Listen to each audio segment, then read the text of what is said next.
भगवान श्री कृष्ण ने क्यों धारण किया नारी रूप? बानासुर से जुड़ी रहस्यमयी लीला। दोस्तों, श्री कृष्ण की लीलाएं अनोखी हैं, अद्भुत हैं और रहस्य से भरी हुई हैं। आपने कभी सुना है कि भगवान श्री कृष्ण ने स्वयं नारी रूप धारण कर विवाह किया था? जी हाँ, ये कथा जुड़ी है राक्षस राज बानासुर से। आइए जानते हैं पूरी कहानी। बानासुर दैत्यराज बलि का पुत्र और भगवान शिव का परम भक्त था।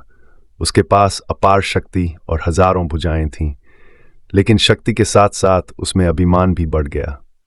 बानासुर की एक सुंदर पुत्री थी, उषा। एक दिन उषा ने स्वप्न में श्री कृष्ण के पौत्र अनिरुद्ध को देखा और उसी से प्रेम कर बैठी। ये प्रेम इतना गहरा था कि वह अनिरुद्ध के बिना रह ही न पाई। उषा ने अपनी सखी चित्रलेखा की सहायता से अनिरुद्ध को अपने महल में बुला लिया। दोनों मिलने लगे, लेकिन जब यह बात बानासुर को पता चली तो उसका क्रोध सीमा पार कर गया। उसने अनिरुद्ध को पकड़कर कैद में डाल दिया। यह समाचार भगवान श्री कृष्ण तक पहुंचा। वे अपने पौत्र को मुक्त कराने के लिए बानासुर से युद्ध करने पहुंचे। कृष्ण और बानासुर के बीच युद्ध छिड़ा। इस युद्ध में स्वयं भगवान शिव भी अपने भक्त बानासुर की ओर से लड़े। कल्पना कीजिए, एक ओर श्री कृष्ण और दूसरी ओर महादेव। ये दृश्य अद्भुत था। अंत में कृष्ण ने अपने सुदर्शन चक्र से बानासुर की हजारों भुजाएं काट दी, परंतु शिवजी के सम्मान के कारण उन्होंने बानासुर का वध नहीं किया। अब यहां आता है वह रहस्य। बानासुर ने अपनी शर्त रखी। यदि कृष्ण स्वयं नारी रूप धारण कर उससे विवाह करेंगे, तभी वह अनिरुद्ध और उषा के मिलन को स्वीकार करेगा। भगवान श्री कृष्ण, जो लीला पुरुषोत्तम हैं, उन्होंने मोहिनी स्वरूप धारण किया।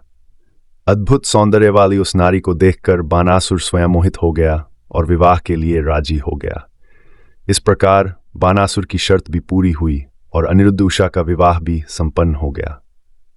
इस लीला का गहरा रहस्य यही है कि ईश्वर न पुरुष है न नारी, वे तो सभी रूपों के स्वामी हैं। जब भी धर्म की रक्षा और भक्तों की भलाई के लिए आवश्यकता पड़ती है, वे किसी भी रूप में अवतरित होकर अपनी लीला रचते हैं। कृष्ण का यह नारी रूप हमें यही सिखाता है कि अहंकार चाहे कितना भी बड़ा क्यों न हो, अंत में सत्य और प्रेम की ही विजय होती है। दोस्तों, यदि आपको यह रहस्यमयी कथा अच्छी लगी तो वीडियो को लाइक और शेयर करना न भूलें। कमेंट में लिखें और जुड़े रहिए ऐसी ही दिव्य कथाओं के साथ।